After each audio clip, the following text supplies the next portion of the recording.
What's up, MFs? Welcome back to the Snake Pit. This is episode 184.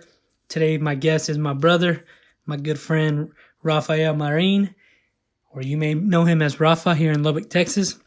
He is a comedian. He's a funny dude. He's a good-looking dude. And I'm pretty sure this is what I'm going to look like when I'm older, man. I really had a good time with him.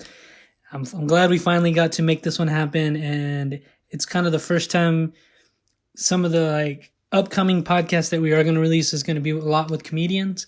So I hope you guys enjoy these. We're a lot more laid back and loose, and it's fun. And I hope you guys get a good laugh at it.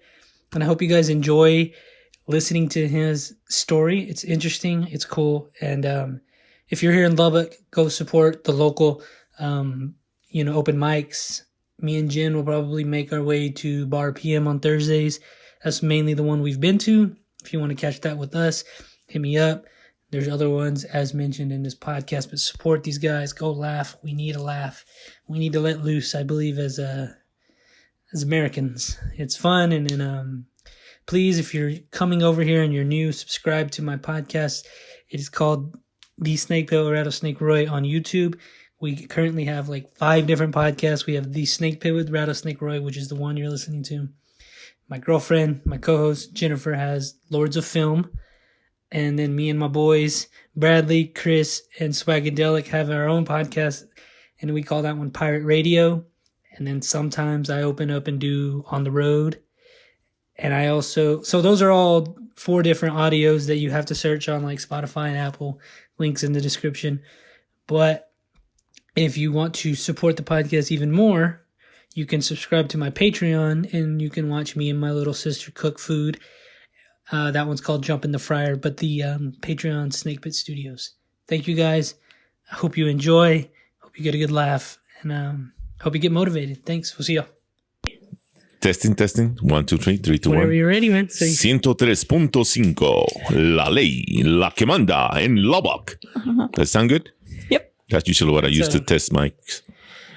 One of these days, I'm going to learn Spanish, and I'm going to do a Spanish podcast. Nice. I think, well, you can count on me on that one. I want to, because I don't speak it. Okay. It's kind of embarrassing. I can always help you out. I mean, if we record in by segments, I can always help you out and say, you pronounce it this way or that way. We cut and come back to it and stuff like that. I want to full on know how to do it. I understand, but obviously you got to crawl, walk, and then run. I think it's mainly I'm embarrassed to try it because I understand it. Most people are, especially their pronunciation is not that great. You don't feel that secure. If it's your second language, definitely. Yes, I get it. I completely understand that. But that's not a problem. Like I said, I can assist you with that. Well, there you go. People were here. Now you got to learn. I do. I like putting it out there. Please introduce yourself. Let us know who we're talking to. What do you do? You know the deal, man. What's going on? Well, buenos días, buenas tardes, buenas noches, good evening, good afternoon, good morning. My name is Rafael Marin, also well known as Rafa. I'm a comedian. Well, more than comedian, more like a storyteller. And I perform with Laugh Hub City in Lubbock, Texas. So please explain to me, because we did one before, like I said, but unfortunately the audio did not work out. And I think you kind of told your life story there, but I want to redo it. That's not a problem. Right now I want to know about, what is it called? Laugh Hub City? Laugh Hub City. Because we actually went to one of your open mics, I guess, on Thursday at Bar PM. And I was actually, we'll get into that, but now we're in the process of doing more podcasts with comedians. Excellent. So can you please tell me what is Laugh Hub City exactly? Laugh Hub City is an organization that it was created many, many moons ago, many years, probably 6-7 years, somewhere around there. I was not part of it at the beginning of it. Whoever's in charge of it has been changing. When I started, it was about 4 years ago. Caleb Davis, he was in charge of Laugh Hub City. Right now it's Selena Martinez. And when we started the backstage, the first time I went there, I went just because a friend of a friend invited us to just check out the open mic. Once I saw the performance, I'm like, oh, wait a second, I think I can do that. So I tried it. The next following week, I wrote something down and I performed at Backstage. Backstage used to be the it place for comedy in Lubbock. And then it was the Art Bar, by Cafe J. Then the Lantern, if we're still doing those places. And right now, the hottest place for comedy is Bar PM. Sometimes we do Savage Tavern, Two Dogs Brewery, and other places like Schooners or any other place that give us a chance. Sometimes we do open mics at the Spoon or also Texas Cafe. And it's kind of like an open jam. It's everywhere. We're trying to expand. I mean, before, I remember when I started, it was just 1 or 2 spots where we can do comedy. But now it's sometimes this past week, it was 4 times a week. But we've done it sometimes 5 or 6 days a week. It depends what we have going on. Have you ever checked out World of Beer, like their comedy night? I've been there several times. Right now they're not doing it. I don't know what's the problem, but I have never performed there just because how they do it over there is very limited. They give you like 3 minutes, and my stuff is storytelling, and my stuff takes no less than 5, 7 to 10 minutes usually for a story, from beginning to end. So that's why I have not participated in the World of Beer. Did you say World of Beer? Mm-hmm. The one by your Correct. place? Mm-hmm. We used to have that every month, but it was... We actually went there Saturday, me and my friends, and it was actually really packed. It gets really busy. Super packed. Yeah, it's a nice spot. It's definitely a nice spot. Yeah. Can you tell me about the first time you got on stage? What was that like? Well, actually, when I started, it was in Mexico, in Guadalajara. Okay. Back in the 90s, somewhere early 90s, I believe, or 80s, maybe late 80s. I was well known just like everybody else. You've been kind of funny with your friends or at a party. Sometimes people tell me, "Hey, Rafa, why don't you, there was a mic. Rafa, why don't you get on the mic, tell us some of your jokes." And so I did that, and I was just getting a taste of it. And there was one time that in Sonora, they hired me for a quinceañera, and from there they hired me for a bachelor's party, which was awesome. And then they had another club. But then when I crossed the border around, I don't know, when I was 18, I stopped comedy completely because that back then it was in Spanish, and also it's hard to translate comedy from one language to the other one. Sometimes it doesn't really go well, you know what I mean? But then I completely let it go. I live in California now for around 11 years. Then I moved to Miami, then to Orlando, and then I finally made it to Lubbock, Texas in 2013. And then again, I discovered these open mics about 4 years ago. And that's how then I got hooked. I couldn't stop doing it. Fuck, we're going to have to backtrack here for a little bit. So you come to America at 18. Correct. That's when I crossed the border illegally. Well, I was in San Isidro. If you're saying it, then already. Right next to Chula Vista. Oh, yeah, I'm very proud of it. I mean, I'm here because I want to be here. It was a dream for me. You got to understand everything that it was. I was living in Guadalajara when I was a teenager, and everything was super cool was coming from LA or from the United States. When it comes to fashion, music, and everything that was cool, electronics, everything that was awesome was coming from the United States. So I was like, yeah, I got to be there.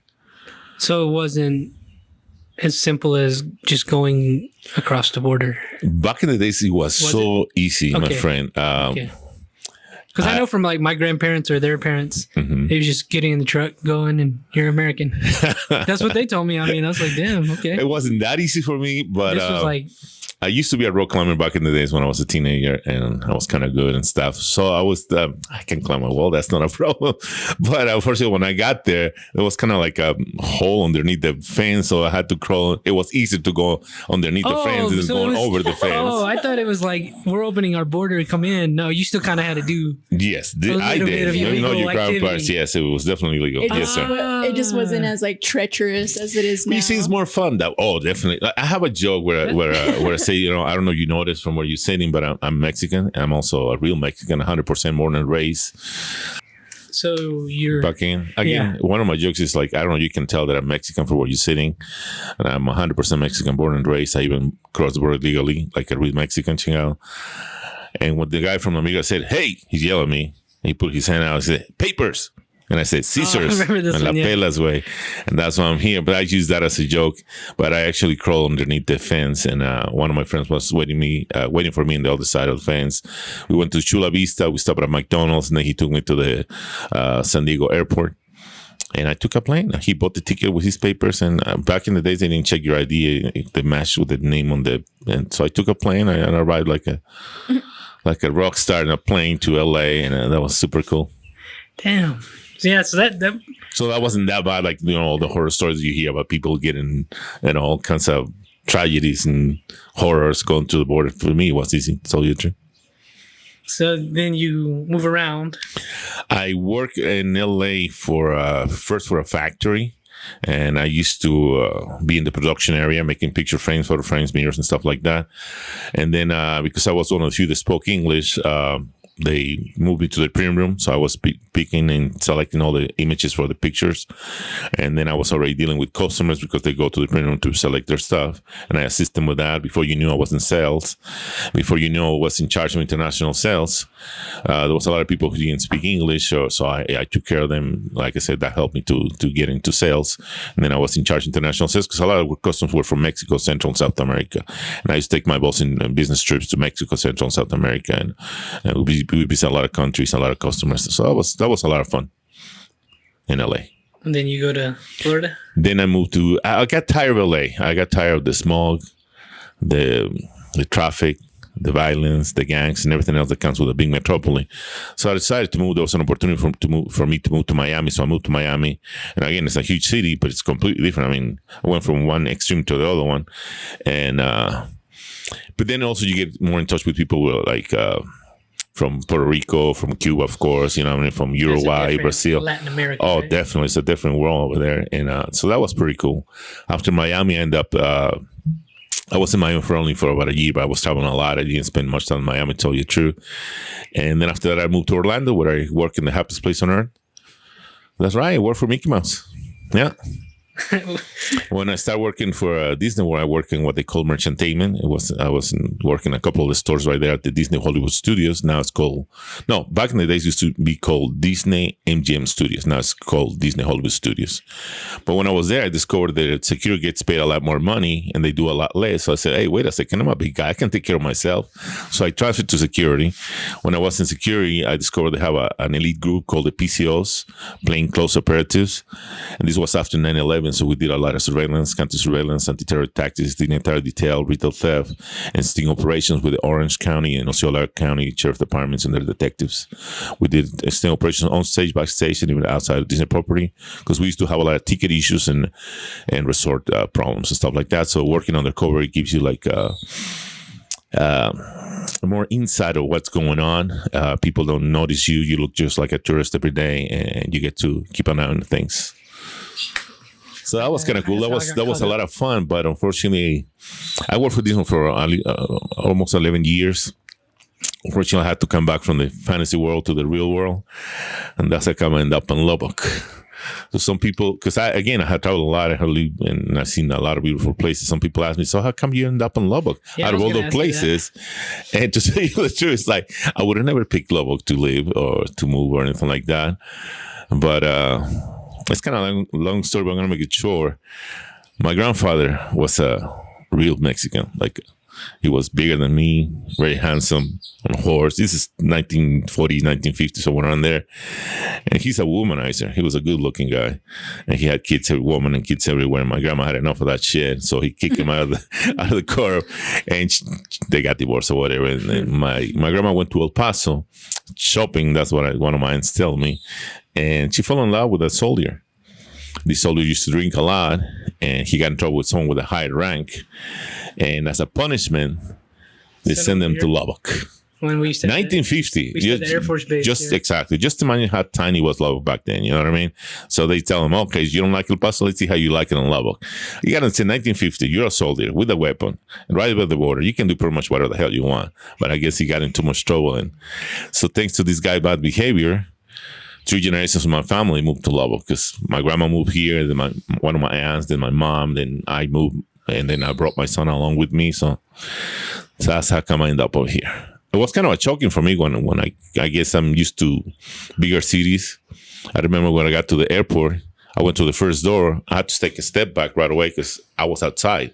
And I thought for a moment, it's like, oh, shoot, I'm going to get in trouble with TSA or something. I went to the wrong door. No, I was outside. Because I'm used to huge, exactly. You got to walk miles, take a train, a monorail, just to get to the taxi area. I was like, oh, okay. And it was 2013, around August, somewhere in there. And There was a dust storm. This place looked tiny, abandoned, dirty, depressed. I remember there was little signs with 2 little hands on the front yards of the houses that said, pray for rain. Oh, yeah. So, oh, no, what did I do moving over here? Because, again, I'm coming from Orlando where It's beautiful. it's beautiful. It rains pretty much every day. Disney World goes out of their way to make everything looks fantastic. So I'm over here like, oh, no, what is this? But now, throughout the years and all that, I make a lot of friends, a lot of interesting people here in Lubbock. And now I like it. I kind of enjoy it a lot. It kind of grows on you like a fungus. You know what I'm saying? It does. Yeah, exactly. I mean, if you have to, I don't know if I'm going to use it much, but you don't have to constantly be on it. I know, but it's like disconnecting constantly. It's cool if it is. Whenever we need it, you can just do it. As long as it's recording the screen, then we're fine. Is it still doing it? Uh-huh. Bear with us, people. We're trying out something new with the fucking screen recording. And, Technical difficulties. It's not really, kind of. It is. Fuck you, Bradley, for being I know. not If Bradley was here, it would just... Don't worry about it after this. If we need to use it, then Well, I'm still We just will. going to try. we'll appreciate it. But, yeah, man, Lubbock, especially these past few fucking weeks, it has been looking very depressing and nasty here. The weather is something else with over the here. damn wind and shit, man. I don't know. But, so how did you get involved with the comedy community here? Again, once I tried the open mic, I saw the first open mic, and I said, I think I can do something like that. So I wrote something, and I performed it the next week, and then I loved it.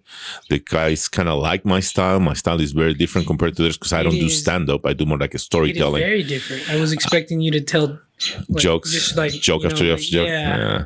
You do the story thing. Correct. I wear different outfits or costumes according to whatever bit I'm performing. That I use props. I use music in the background. So it's very, very different compared to the stand-up comedians. Where did that style come from?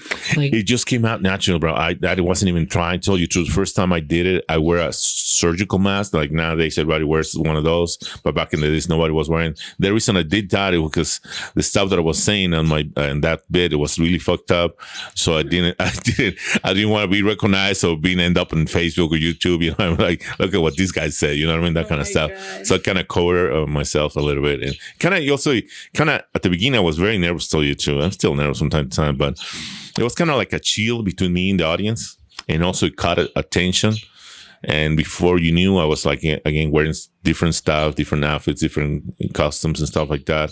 And then I was well known for that. And that became my style, but in a natural way. I never really thought of it or planned it, but it just snowballed like that. And that's the way it is nowadays. some people get mad at it. No, actually, if anything, a lot of the comedians are like, very good friends of mine, and they don't see me as a competition per se, because what I do is completely different. You see what I'm saying? So I got that advantage that they're not my competition. I'm not the competition, so I can do whatever the hell I want. So what are your how much writing do you do during the week? How much you brought all your I brought some of the photos just in case I needed to remember, because I suffer from memory issues. To tell you the truth, I usually get inspired by something. I cannot force myself to write something down and sit down and I say, I'm going to write this much day or per week or whatever. I can't. Sometimes it's a song. Sometimes it's a woman. Sometimes it's a look. Sometimes it's just a thought that goes through my head. And it's like, wait a second. I can do something. I can use that. I can do something with that. So it's like the last time I was in a restaurant and I saw the tapatio sauce and I'm like, wait a second. I have a mariachi outfit. That guy could probably look like my dad if I ever knew my dad. So I started writing something about that. I'm making a story where asking my mom, so, I was a little kid, Mom, so who was my dad? Or, can you show me a picture or something? Mom, I was, shut the fuck up. Don't bother me. She always send me to hell. And then one time she got pissed off and she slammed it. Tapatio says, here, that's the picture of that. Here. So me being innocent, I was kind of happy. Like, oh, that's my dad. He's famous. He's got his own business and he's in every table and everybody knows him. He's a good looking guy. He looks like a mariachi guy or whatever. And then when I was growing up, then I'm like, wait a second, that's bullshit. One of my friends told me, that's what your dad did. I'm like, and then I started, just to fuck with my mom, I just started talking to the tapatio sauce when I'm on the table. Hey, Dad, guess what happened at school and shit like that. And my mom thought it was cute at the beginning, and then she realized I was just messing with her. And then, she hit me with a bottle right here. That's why I got a scar right there on the forehead. So that's how you. So that's one of the things that I'm still like half cooked. It's not completely full, but I haven't read the whole thing. But it's one of the new ones, one of the new ideas. And again, it was just inspired by a bottle. But I So never how long know. you've been doing since the beginning? You've been writing like that. That's been your writing process. I wouldn't call it a process. It's just that whatever comes to my mind or whatever thing inspires me, and I'll do it. One of the bits that I wrote not too long ago is actually it was November last year. Some ladies that work at the massage parlors got arrested on a sting operation by the Lubbock PD, and I call it the Ling Ling story. When I wear like an outfit like look like Chinese with a hat and the whole 9 yards. Exactly when we were at Flips and I was like, dude, I wear the nunchucks. It's kind of a little racist, so it's a little risky and stuff like that. And I didn't know how racist I was because I didn't never thought that's because exactly I'm Mexican. I was like, damn. But yeah, it's kind of risky. But it's all the stuff that you can imagine about massage parlors and Asians and all that kind of stuff. All those little things. You know, one of the examples that I use or the little that I can remember is like when you go to a massage parlor, the first thing is gonna hit you is the smell of clean linen. If you don't, get the fuck out of there because that's not the right place you want to be. The second thing you're gonna smell is how they have the little incense with a cat hand going like this, the porcelain cat going up and down with the hand, if I go like this, obviously, because it refers more to the happy endings and stuff. And also the third thing you're gonna smell is a hint of compound chicken. Not like like somebody just ate compa chicken. It's more like somebody farted compa chicken. You know what I mean? It's just more like compa chinga tu madre. So that's one of the things that I included in there. But like I said, it's kind of risky. Have you told this one on stage? Yes. Oh shit! No, dude. How'd that go? It went incredible. That's the thing. That's the thing that some of the stuff when I write something, I kind of let my wife or a couple of my friends, comedians, let them read it, or I read it to them. And once they go like this, oh shit, I don't know about that. I know that's gonna be a good one. Yeah, because we were at Flip smoking a cigarette, and you were telling me you were talking about the Ling Ling story. What you just said, and I was just like, even me, I don't think anything's off limits, but I was like, ooh, bro. And again, I got nothing against Asian people. I love all kinds of people, all kinds of colors.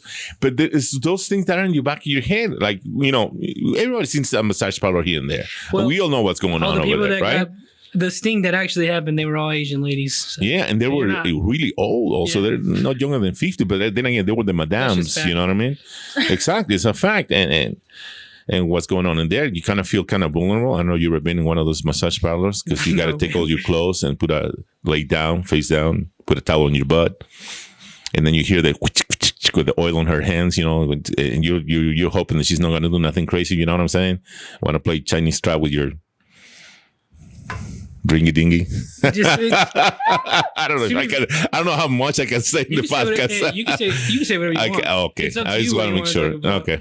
I don't give a fuck. I'm just saying, man. I'm like, that's why I don't go to those. If we're gonna be on that, like, my friends have told me, and I'm like, well, you're asking for trouble going to that shit, man. That shit's, of course. Like, come on, man. I'm like, You've had friends that have. No. Here we go, people. You haven't? Ding, ding, ding. Jerry. Well, whenever because there was an operation and they like legitimately busted some women and they were like, yeah, dude. Yeah, that was for real. And he was like, yeah. And again, that inspired me to write all that. And it was just keep on coming up. And I didn't know all that stuff was in the back of my head. And I was like, wow. So but it was pretty cool. Anything with. Yeah, I tried. Like I said, it's not from a place of hate or anything like that. It's just funny thing. What is funny? It's just like the stereotypes about Mexicans, Chinese, white people, black people. A lot of times, a lot of my stories are kind of like I utilize a little loophole that I found, like my El Hijo de la Chingada, La Leyenda del Hijo de la Chingada. I use a rooster to talk about social issues, and instead of I said that it's a black rooster, but obviously I'm talking about black people. You know what I mean? So that kind of thing. So I use that loop with using animals. I also have one that's called the gay monkey. So I'm talking about the gay monkey, but obviously also all the stuff that we all think about gay people, you know what I mean? How they look at you and they're like very intense and they're always trying a way to get close to you. And you know what I mean? They start talking to you about your hands or your skin or your hair. And whenever you need anything, I'm right there for you. All that kind of stuff. This is why I need more comedians, man. I need to speak realness to me, man. I don't need none of that bullshit. It's honesty. Comedy is basically honesty. And you sometimes don't try into comedy. That's how it works. Comedy is it's subjective, and I feel like my favorite comedy movies are the ones with like fucked up moments where I'm like, oh my god. Oh my! I can't believe they did that, right? Yeah, exactly. Yeah. So I feel like I have like a really dark humor, but it's also just kind of like, come on, like it's kind of fucking funny. You know what I I have a mean? picture of you in that outfit. Yes. Can you go so we can finally use the screen? Oh yeah, how are you gonna find that picture of me looking like a Chinese? I have all that one. Yeah, I look like a luchador, El it's Santo. Good. I have a story called Bloody Mary, also with the one on the top with Sarah Star. But one of the things that I have seen also, like you mentioned about comedy, is like, you know how when somebody gets hurt, somebody falls down and it's funny and everybody laughs, and then that person gets up and says, "That's not funny." And I'm sorry that it might not be funny to you because you're the one who got hurt and fall down or whatever. But everybody is laugh. We're being honest. It's just a normal reaction. That's all there is to it.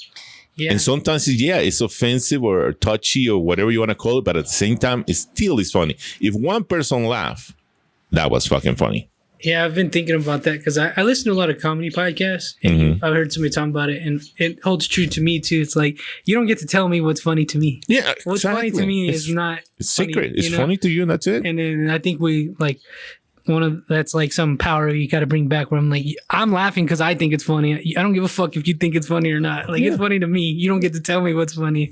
So I mean, we all different persons. We have different tastes. We have different issues.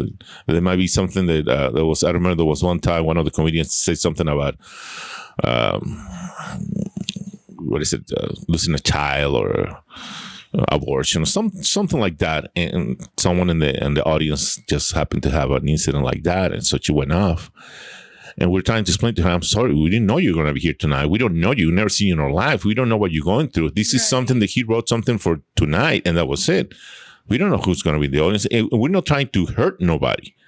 We try to poke at you with a little bit of fun. Yeah, we poke at different things, but it's never to hurt anybody. I have never seen anyone going out of the way just like, okay, I'm going to hurt you, verbally abuse you. Or, you know what I mean? That's not the case. But of course, some people like are more sensitive or they have gone through something very dramatic and that really affects them a lot, even just listening or hearing somebody making fun of some serious shit like that, you know what I mean? Like abortion or something.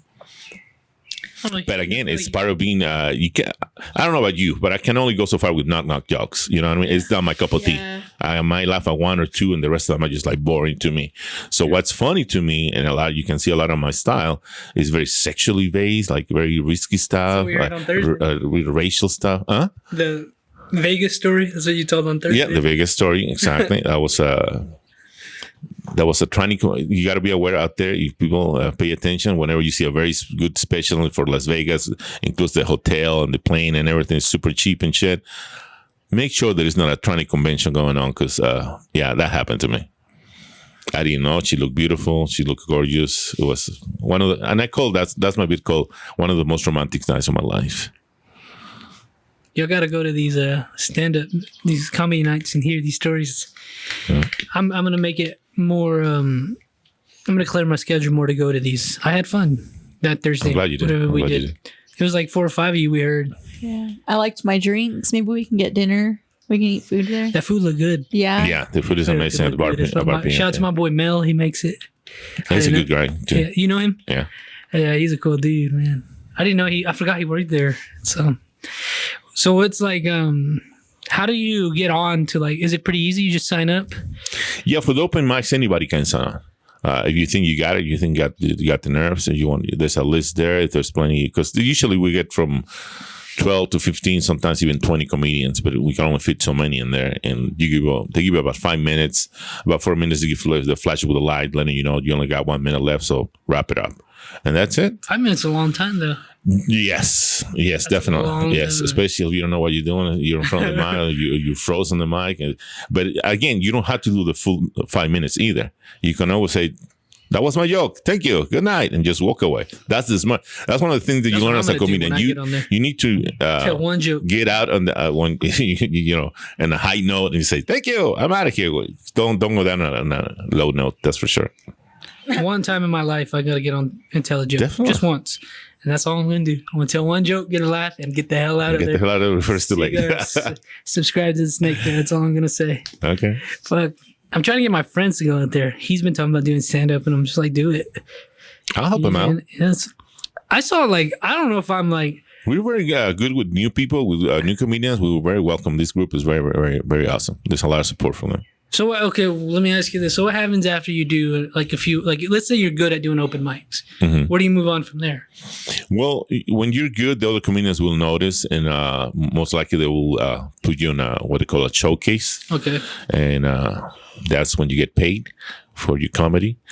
And yeah, and the showcase, like Two Dogs and stuff like that. Savage Tower. So open mics, you're not getting paid at all. No, open mic is just for everybody. We usually utilize those to practice or craft and get better and not to get rusty and all that kind of stuff. But yeah, open mics are just for everybody, and there's no money involved. Sometimes we get free shots over there at the bars and stuff. You know, a few drinks here and there. That's it. So then you become a showcase. So how does that happen? Again, people gotta get to know you. The other comedians know you, and they can recommend you. Hey, this guy's good. You gotta check this guy out, and this and that. And we, like I told you before, we end up doing a show in Midland. Mhm. I perform a lot here in Lubbock, but I have gone to Amarillo also, and now also Midland, and I really like it. It was an incredible show. Tell me about that. You said you hadn't felt. Well, Tell me about that, please. it was a great show. It was an amazing show. The crowd was there for comedy. Everybody was paying They attention. seem like more of a comedy town than Lubbock, Midland. I don't know many comedians from there. I only know one or two guys from Midland, but they're cool. They're very good at their craft. They're completely different than me. And I remember when I got there, it's called what's Eccentric Brewery. That's the name of the place. It's kind of like an industrial area part of Midland. Again, I don't know much about Midland. We get there and it's like, oh no, this cannot be the place. No, hell no. Because we got the Google map or whatever. We went in and yeah, it's a small bar. It was very nice, but from the inside, it looks just like a warehouse. Now, but the stage is on the back. And the stage, they have this weird bat factory / welding thing over there. And they do all kinds of crazy stuff. And that's where the stage was, and that's where they have all the seats, and they even have one of those lunch trucks and stuff like that for food and they have very good beer, craft beers, and all that. So that was amazing. I haven't had a show like that in a long time with people were just like cheering. They were all into it, and it was amazing. Every single one of the comedians did great. I was there with Curtis Hines and also Val Bourbon from Lubbock, and also Paul Arias joined us over there because he works around Midland. Do you have them on Instagram or anything so I can see these people?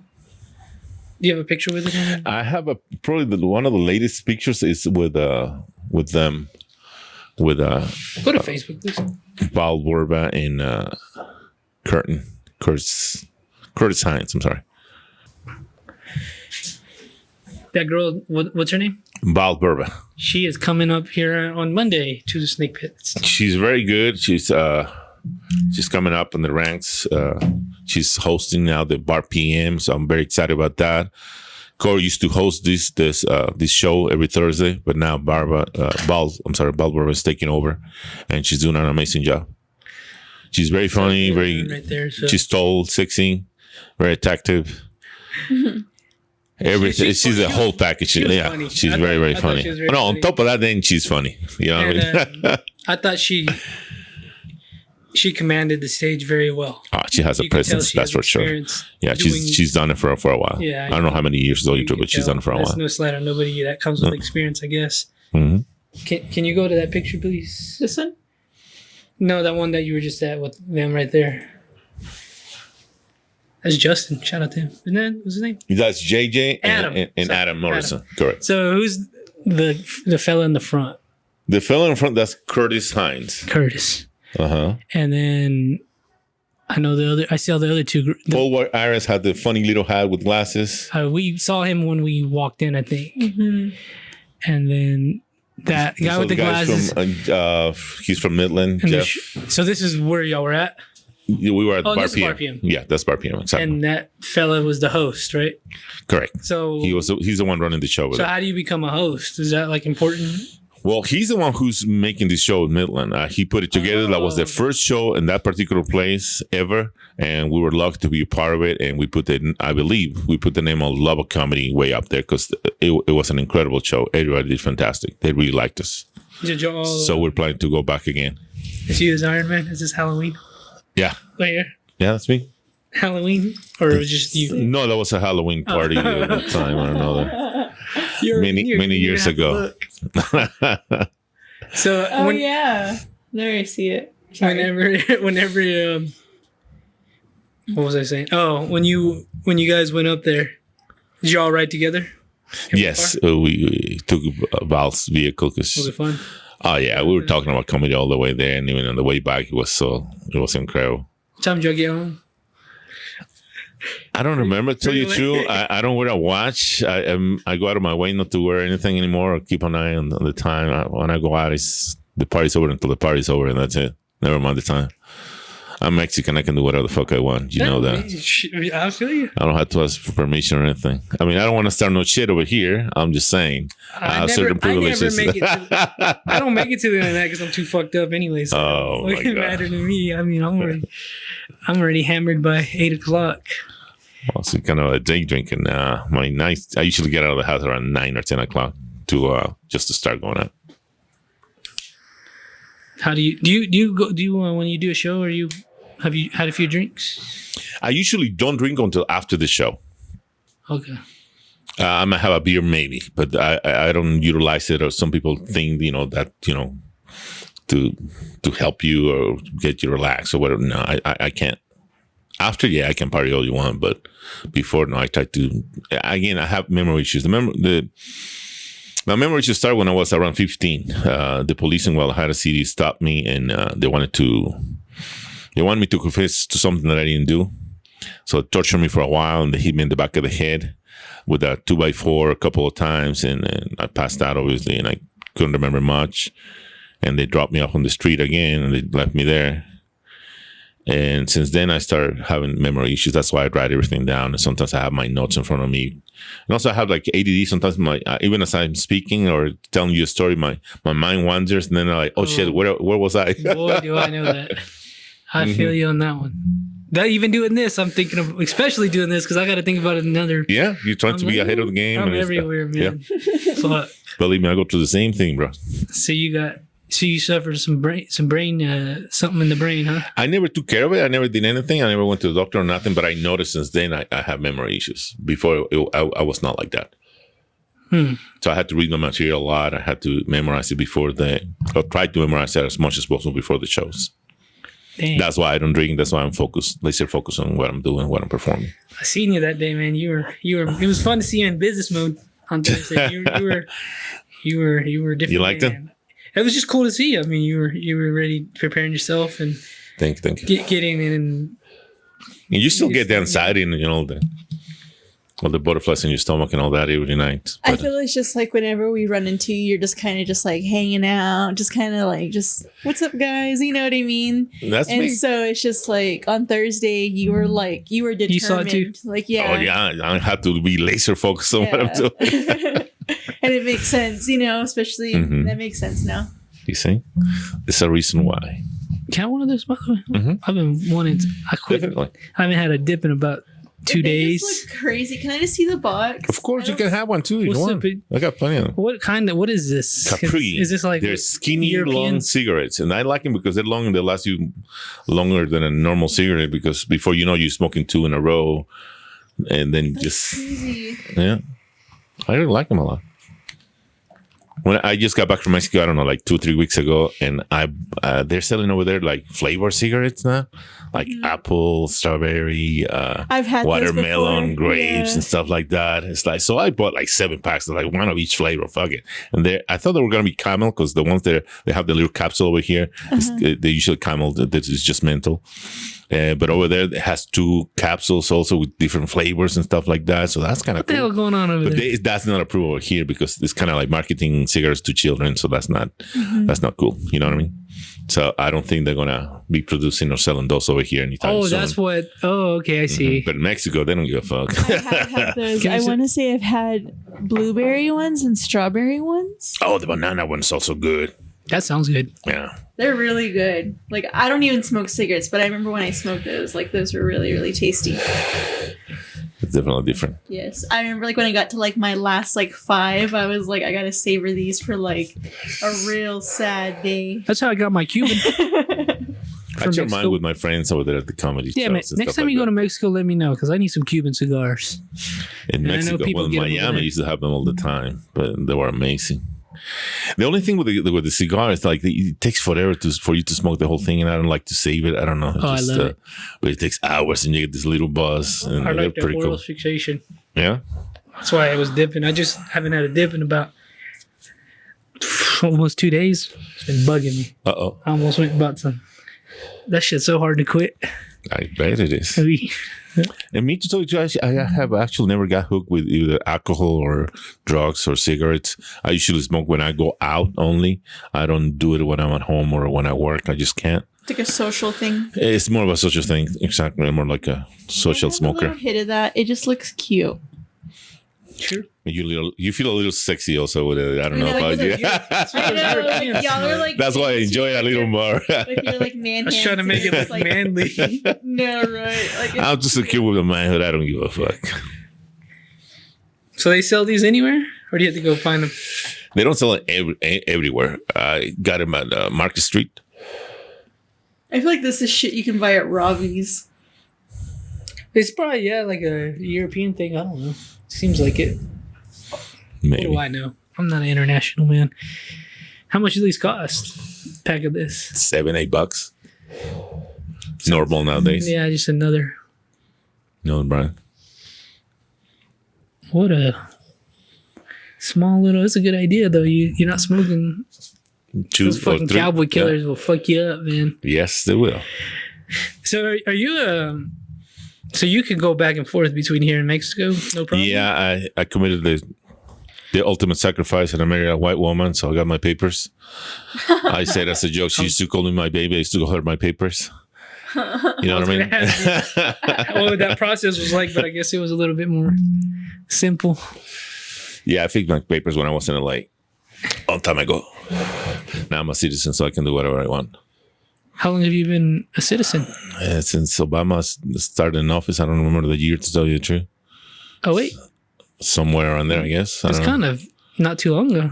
Yeah, you know what it is? Is that when you're a resident, you can be a resident for like 10 years, but then after 10 years, you gotta renew your card. So it's like, just the thought of doing it again and again. I'm like, you might as well become a citizen and get it over with. And you got to do a little test and stuff like that. And so I did it, no big deal. And that was it. No problems now. Shout out to Obama, good president, cool Yep. president, cool president. I'm like, oh no, I feel like my phone's gonna. Like, my Oh, thing is gonna go off. so you're married? You got kids? One kid, he's 26 years old. He's about to graduate from Texas Tech in May. With what? Looking forward to that. Something with media, computers, and stuff like that. I can't remember to tell you too. He told me twice, and I can't remember what is it he's gonna major in. But yeah, That's it's another guy in the computer. He spends all day online on the computer. He loves that stuff. I can't. I gotta be out there. He likes to be indoors. I'm an outdoor guy. That's the way life is. Try to teach him. I'll take him to Vegas vacations and this and that, but he likes to be in his freaking Like computer. games or Yeah, type of shit? it's kind of funny because I don't know if you remember Grand Theft Auto 5 or 4 or something like that. It's based in LA. yeah. And he goes on dates with his girlfriend. He used to go on dates with his girlfriend back in those days. And he go to bars. Look, in the video game, you create your own avatar and stuff like that. So they go on dates via the game and stuff like that. I'm like, and they drive to streets in a nice car or whatever. I'm like, I used to do that, but for reals, you know what I mean? That was where I used to live. I knew LA. I mean, I felt so identified with the game because I lived in LA for 11 years, almost 12 years. So I kind of love it, but I just don't get the virtual thing. But that's this new millennium stuff, I guess. Not for me. Not for me either, man. I can never get in that shit. Me neither. I like video games, don't get me wrong, but only for so long, and that's it. Yeah, I guess. Yeah, it's not that I don't like it. It just takes a lot of time Yes. away from me. Definitely. And I gotta, like, And it's kind of addictive in a way. You really look at it. Yeah, I can't. I'll fucking waste. I wouldn't do this no more if I went down that rabbit hole. Yes. Hell no. Did you ever get into video games or anything? Did you ever play? I know some girls like that. Not really. I like to watch like horror movie gameplay. All right. I don't know about you, but I believe that the chicks that play video games, they're hot. I don't know why. They make money. They do that Twitch shit and they make all that fucking money. That's what I seen too. Just Google highest Twitch salary. I want to see what they fucking get paid. Ooh. You ever do any of that? You know, like Twitch and all that? No, I have no idea, bro. When it comes to technology, forget about it. I can't. I wish I can learn one of these days, perhaps. One of the things that I want to talk to you about, I stay in a haunted hotel in Rio Grande about 2 weeks ago. Hold on.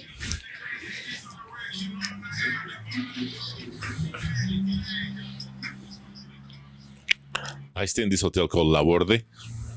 It's called House La Borde or something like that, La Borde House. And it's in Rio Grande, and it's supposed to be haunted.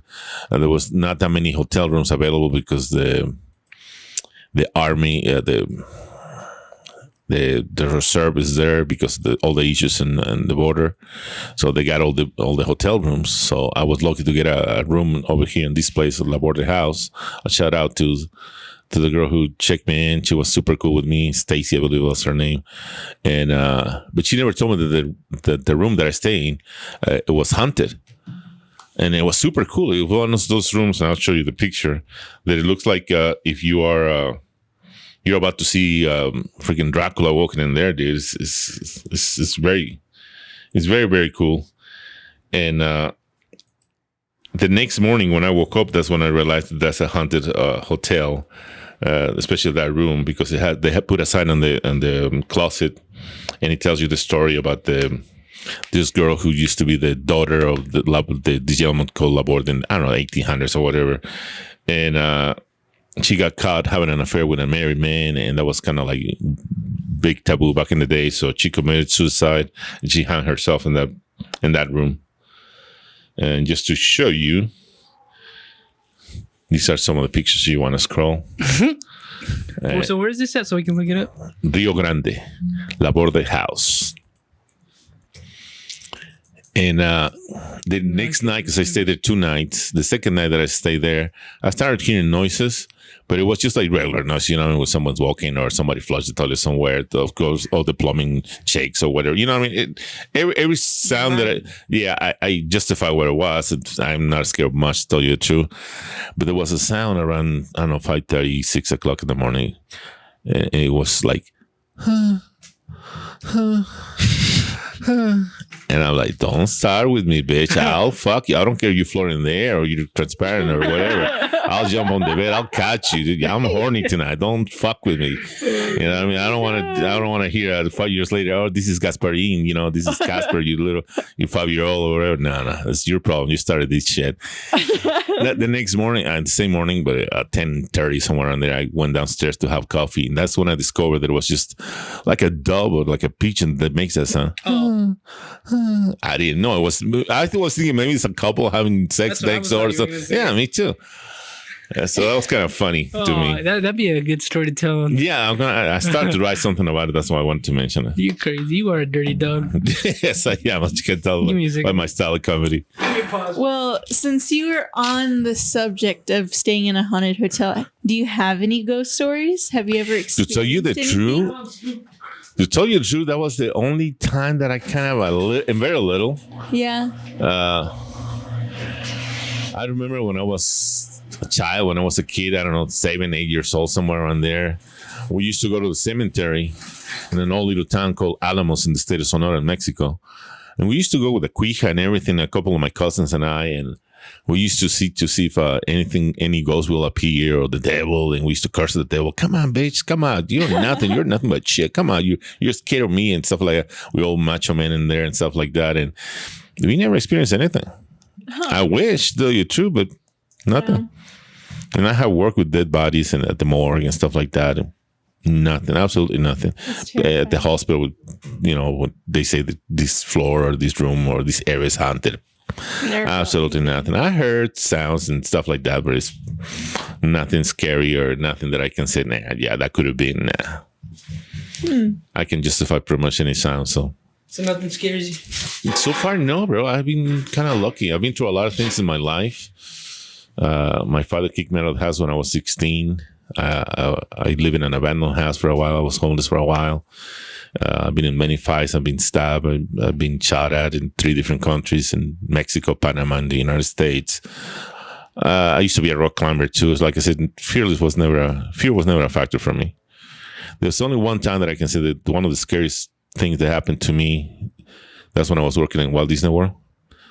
I was working in security. I was a rookie, so I didn't have much seniority. So I ended up working at the Animal Kingdom Park and the graveyard, on the shift, grave shift. And that particular night, we were very short-handed. There's only no security officer and me. He had more seniority, so he decided to take the Jeep. He was going to patrol the parking lots and the perimeter around the park, the highways or whatever that's around there. And I had the whole park all by myself, so it was a lot of work because I had to check all the alarms, make sure that everything is fine, and lock all the stores and stuff like that. I remember when I was crossing from Discovery Island to the Africa area, there's a bridge, so there's not that much tree covers and stuff like that. That's when I saw there was a storm coming.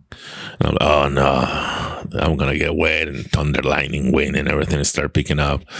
By the time I went to the Asia area from the Africa area, the storm was on top of me. So I was getting wet. One of the times you had to incline yourself because the wind is so powerful and it has a lot of vegetation. This place is called the Maharaja Jungle Trek, and it looks just like a jungle. So I was by the tiger exhibit area. And that's when I heard one of the scariest sounds in my life. Again, I was all by myself. The only thing I had was this AA little flashlight. And I don't know, you probably seen that scary movie when a door opens by itself. It's going, gato madre. Well, multiply that by 10 or 20 because these are the tiger gates, okay? I don't know, you've seen the Jurassic Park movie, those huge wooden gates to keep the dinosaurs on the other side. Huge gates, just like that. So that sound was super powerful. And it was raining, all the vegetation was moving. And when I heard that sound, I turned around with my flashlight to see, and I saw the gate open. I'm like, oh, shit. And that's when I felt the tiger breathing in the back of my neck. I even felt one of his whiskers poking me right here in the shoulder. And it's one of those moments when a lot of things go through your mind all real fast, all at the same time. And you know how people say, sometimes your life flashes in front of you. Well, that didn't happen to me. I was just thinking, when was the last time I got late? The reason behind that was because I wanted to die with a good memory. You know what I mean? Mm-hmm. At least I had sex last week. You know what I'm saying? I'm done. I'm out of here. But no, it was a dry spell during those years. And I was like, oh, shit. Anyway, a couple of seconds passed by. For me, it felt like an eternity, to tell you the truth. But I was being a big Mexican macho man. I've been through a lot of things. I turned around with my flashlight to face the tiger. And that's when I discovered that it was just a small palm tree going like this behind me. Yeah, that was the scariest moments of my life right there. I didn't know. Even real. No, exactly. It wasn't even real. But it's everything, the storm, the lightning, everything moving, the squeaking, the huge gate. But I didn't know that they secured the tigers in a different enclosure once they finish the park hour, so they can go inside, they can have dinner or eat or whatever. And then they open that area so they can clean the exhibit area because they poop shit or whatever the fuck. So they had to clean it out and make it look nice. But I didn't know that shit. I was still new. So that, to me, that was one of the scariest moments of my life. And I always said, sometimes all you need is a little hope and a little light to make it through the scariest moments of your life. And that's how I end up my bit. That's my tiger story right there. I think I heard you in a nutshell. Yeah, I don't remember. It's a little longer than that, but right now. Imagine getting ate by a tiger. That's the way you go out. Yeah, because I was thinking, do you turn off the flashlight? Do you throw the flashlight? Do you run? Do you climb a tree? I mean, everything, every little thing. Even do you play dead? No, that's for a bear. That's not for a tiger. You know what I mean? It's just super scary. But somehow I made it. Are you a religious man? I've been always a religious man in a sense that I believe in God and that I have my own personal relationship with Him, especially when you're sad or when something happens, when you go through something really tough and stuff like that. Right away, you turn religious just like that. You know what I mean? But I stopped believing in churches pretty much as soon as I got to the United States because there's too many of them. And Mexico is just very few, and most of them, 95% were Catholic in Mexico. You're born and raised that way, and that's all you know. But once I got to the United States, I realized how many churches, how many different religions, and that it was all about a business. Like, you got to give 10% of what you get paid and stuff like that, and you gotta be there every week, and they put you to work or do something for the church, and I was like, wait a second. And then you see the pastor or the priest or whoever, driving in a nice car and have a beautiful mansion or house, and they're like, we're giving the money wait a second. This is wrong. You know what I mean? This ain't right. This is just a fucking business for people who need religion and comfort and someone to talk to, and you know what I mean? To have that community relationship. I mean, it helps a lot of people, don't get me wrong. If going to church or being in your religion helps you, hey, by all means, I respect everybody, their beliefs. So in that sense, I am very religious. But I also believe, like, let's say you were born in China, you're Buddhist because that's what they have in there. You know what I mean? If I'm in Mexico, I'm Catholic because most of us are Catholic in Mexico. So I didn't pick where I was supposed to be born. You know what I mean? No one does. So you grow up with what your parents taught you. You believe in what your parents taught you, right? You're not going to believe someone who knocks at your door, freaking Jehovah's Witness at 8 a.m. in the Saturday morning, and you're half dead, and they're trying to talk to you and shit like that. You know what I mean? You're going to believe just in someone who tries to convince you, this is the religion. This is, no. I believe in what I was taught as a child because that was chosen for me. That's my life, and that's it. But other than that, I kind of keep my distance. And again, I'm very respectful, but I keep my distance from churches, religions, and stuff like that. I had a Mormon girl try to convert me not too long Me ago. too. I actually went and met, yeah. No, and you know what? This is true. They usually use a very pretty one, a blonde with blue eyes, She was young. blonde with blue eyes. You see? I don't know if she was that pretty. That's marketing 101 right there. Sex sells, that's for sure. So guess what? She wanted to meet me. Me too. At a coffee shop. Hey. We went at Barnes and Nobles. I think she's friends with you. I think it's the same girl. Yeah, it's the same girl. I bet shit. you. Let I me can't see remember it. her name. I'm not gonna say. I'll bleep her name out, but it is. Okay. 'Cause she's friends with you on Facebook. Yes. She was like, "You want me to call you, or do you want to meet?" And I was thought like, she was gonna go by herself, but they're never alone there by themselves. I guess to protect them, and I guess that's smart. But they kind of like that's how they hook you. You know what I mean? With a pretty face, and then she's there with someone else that she's not that pretty, and all they want to do is talk about religion and shit like that. And the reason I did because I kind of knew. Was it her? Yes, yeah, that's her. I kind of knew. Listen, I they didn't scam me at all because I kind of knew what it was, but I went there just to look for material because I say that could be a bit. You know what I mean? Because it's like if you're an alcoholic, where are we going to meet in a bar? The same thing. They're not allowed to drink coffee, but we were meeting in a coffee shop. You remember when I was posting religious shit on my story? Yeah. That's because she was messaging me about the good Lord and all this, and I was like, I told her, you know what? If you want to meet, but we don't talk about nothing religious, let's meet. Let's have a good time. Let's go to come show. Let's do. No, she didn't want nothing to do with that. They have an agenda, and I think that's they kind it. of have to. You're kind of like religion. you're like a customer, pretty much. You know what I mean? They I think try she to sell you followed to like this. one person and unlocked everybody on Facebook and try to get us all. Yes. I was like you. I was just doing it for entertainment. I wasn't being mean or anything. I was No, I me wanna hear too. what you I was say. being very respectful, but yeah, like I said, they have a big agenda, and it's just I'm sorry, but you believe in that stuff. I don't. I respect you. You believe what you do. That's fine. You want to spread the word. I'm cool with that. But it's not my thing. I'm all for religious freedom and believing what you want, but that's a wild religion right there, man. No, I'm not going to put. Yeah, it does. A lot of things don't make sense to me, but then again, I'm very respectful. But it's funny. It's like they don't see what I see. That like she's being used because she's pretty. Oh, she don't see I that. was this close to her. How come they didn't send an ugly older man to Or talk to just me? a man, you know. Or just a man, yeah. But I'm just saying, but it's just to make it more dramatic. put that together. Go from one stream to the other one. Yeah, that's how they hook you again. Because my friend, pretty he's face. in that religion, and he had to go to South America to if you're part of the church, you have to do like 2 years of that Yes. some way. Yes. I didn't put that. That's together. how they get you because Damn, again, it's marketing. They're utilizing you to spread their word, to spread their I didn't even religion. think about that. Mm-hmm. was- Like again, I saw it before. I saw it coming before. You know how you get a lot of messages, Cash App, and what's the other one? Yeah. And some like, incentive from the government, believe people are or that stupid. all that stuff. They keep hitting you with that. And like the first time when someone hits you on Facebook, hi, hello, how are you? I'm like, yeah. I already put. I hope this is not one of those catch up things, or you know what I mean. I'm already like tell them no, thank you, but no, thank you. You want to be friends? I'm cool with that. I'm a comedian. You want to exchange information, pictures? You want to go to the show? Perfect. But if you have an agenda, I'm sorry, I'm not for that. I don't want to be scammed. I don't want to be a part of someone else's religion that is not true to me. Not the religion one, but I can't believe people get. Not that they get scammed. I can't believe people are stupid enough to fall for the scam. I'm like, you deserve your fucking. I wonder if gets that though, or if they just get hacked. One person gets hacked, and then they like DM people. I actually have a DM right now from a person. I'm like, you're hacked. I'm not. Mhm. And then like that one hack turns into everybody getting DM'd.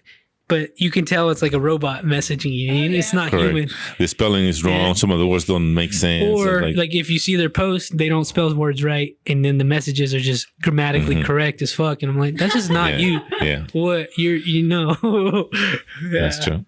Yeah, I don't even follow this person, and I just went to like one of my requested messages, and it was like, "Hey, I need help," and I'm like, Yeah. "What am I gonna do, man? You don't know me, I don't know you. I ain't gonna."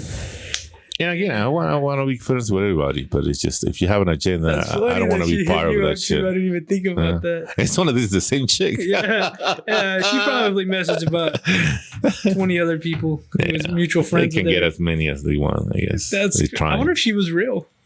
Real or what? Did you? So did you meet her? I meet her. Oh. I met her. I met both of them at the coffee shop at Barnes and Nobles right here by the mall. Have you talked about it on stage? No, not yet. Like I said, I was looking because I kind of knew. Like I said, I knew what was going on, and they thought they're gonna fool me. I'm like too old for that bullshit to fall for something like that. And but I was there just in case I can get some good material out of it. And again, we talk about it tonight, so I guess it kind of helped. Yeah, I'm glad. I'm glad I didn't, because she got me when I was drunk. So I'm glad I didn't fall for it. And like, You were it's like I was drunk as fuck. oh, but on the phone. Yeah, she messaged me on Okay. when I was at the bar, Yes. Okay. and I was like, "Damn, I kind of want to know." I was feeling God that night, for being honest. I started posting all those pictures of Jesus Christ on my story. Remember that? And I was like, "Dang, Jesus. they're gonna tell me I'm an alcoholic and convert me." But what can you do? You cannot have that. That's for sure. I love to drink too much. I'm not gonna stop for any religion.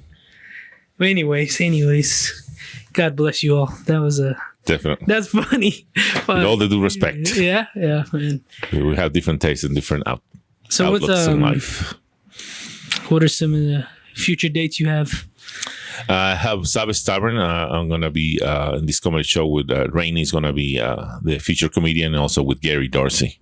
It's going to be Saturday, April 30th at 9:00. That's like the big one coming up. That's the one that I have coming up. The biggest one. You're gonna Correct. be The doing rest like- are open mics and stuff like that. Because again, we rotate the comedians. We don't want to put the same comedians over and over and over. So everybody gets an opportunity to be in a feature and all that stuff. What are some like words of encouragement or advice you have for people who want to do comedy? For comedy, to tell you the truth, we all are different people. We have different tastes. Whatever makes you laugh, that's funny, not just to you, to other people also. Try it. Go check out open mics, see other comedians. I usually don't like to watch comedy specials no more since I started with comedy, because I don't want to copy or subconscious copy something from somebody else. I want all my stuff to be original.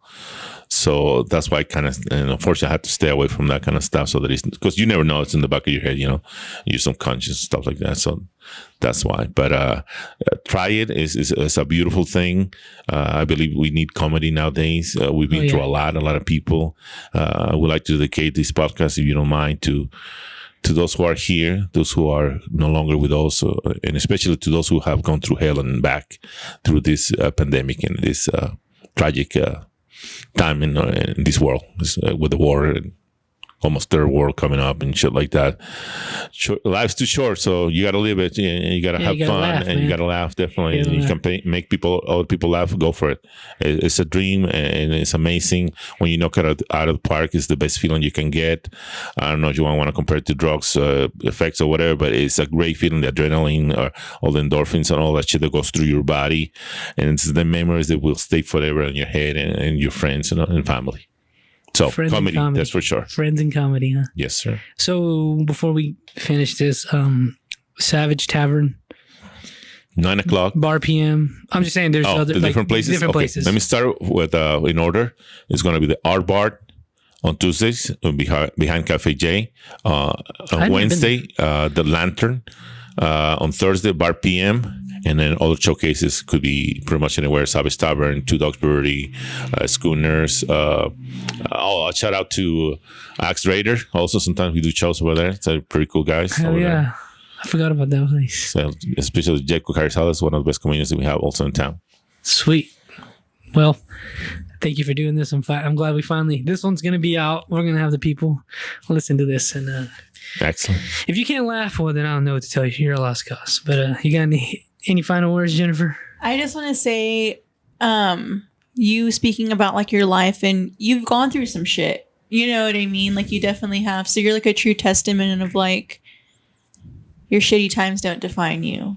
You know what I mean? And you can definitely twist those into positive or, humorous things, and you grow from them, So I think that's awesome. But Thank also check out Lords of Film and follow me at Texas Chainsaw Alchemist. Book Excellent. with me. Yeah, we have a pirate radio. It's coming out new. It's its own audio thing. You have to search it on Spotify and Apple Podcast. Lords of Film, The Snake Pit. And then I have my cooking show on Patreon. You guys subscribe. Thank you. We'll see you guys next time.